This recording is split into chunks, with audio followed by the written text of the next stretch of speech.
I've decided to kill myself. I think it's important someone understand why, so I'm making this video before I blow my head off. The first time I remember it happening, I was 9. Johnny Weller and I were playing in his backyard. The sun was setting over his back fence.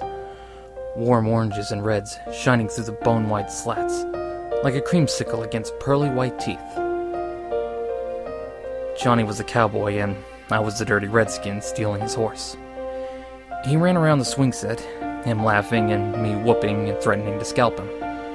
When he tripped, I ran to where he laid in the dirt, scooping up a handful of air, pointing my finger at his nose and proclaimed, "I got your gun now! Bang!" Johnny's head exploded in a tremendous blossom of crimson blood, slate-gray brain, and chips of skull that sparkled in the setting sun.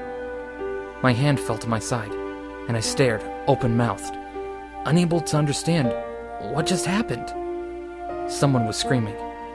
At first I thought it must be Johnny's mother, until she tore open the back door and I realized I was the one screaming. Johnny's mother crumpled against her son's headless body, adding her broken sobs to my horrified cries. Johnny's funeral was the next week, closed casket. I forgot the sparkling light shimmering across the cloud of Johnny's blood. I forgot Johnny's mother ragdolling my little body, begging me to tell her what happened to her son. I forgot the sheriff telling my mother Johnny was hit by a falling bullet, one of 26 cases each year. I forgot my father's quiet talks with my mother about how they never found the round that splattered Johnny's smile across the grass. I adjusted, I coped, and I forgot. I didn't forget the next time it happened. I never played Cowboys and Indians again. In fact, I can't remember a single instance of any shooting game played by little boys anywhere in my childhood. I do remember the little girl in the park, popping her little Nerf balls as she bounced around. She ran up to me, brandishing the weapon and shouting, "Hands up!" I smiled and complied, dropping my sandwich in mock terror. I lifted my hands to the sky and petitioned for mercy. A true homicidal maniac in the making, she executed me with a flurry of staccato pops. I dutifully played dead, sprawling across my bench. She giggled and proclaimed, "Your turn! Shoot me!" A sudden sensation of intense discomfort slithered up my spine. I thought of flowers, glittering crimson roses, wet with morning dew. She eyed me impatiently, apparently convinced she might have to nerf me once more to provoke a response.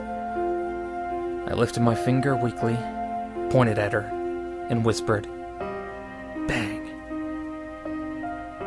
This time, I wasn't the one screaming. Her mother cradled her baby's dismembered limbs, frantically clutching an arm, then a leg. I had pointed my finger at the little girl's belly button.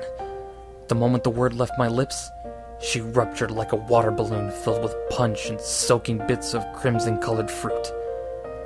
Johnny Weller's decapitated body filled my vision, the slow red of sunset sliding down the front of his striped shirt. I ran. I can't do this anymore. I got pissed at Laura yesterday and put my finger in her face to tell her off. I didn't even say it. I couldn't bring myself to sop my girlfriend's brains off the kitchen floor. I can't do this anymore. All I have to do is put my finger against my temple and say it. At least, I'll go out with a bang.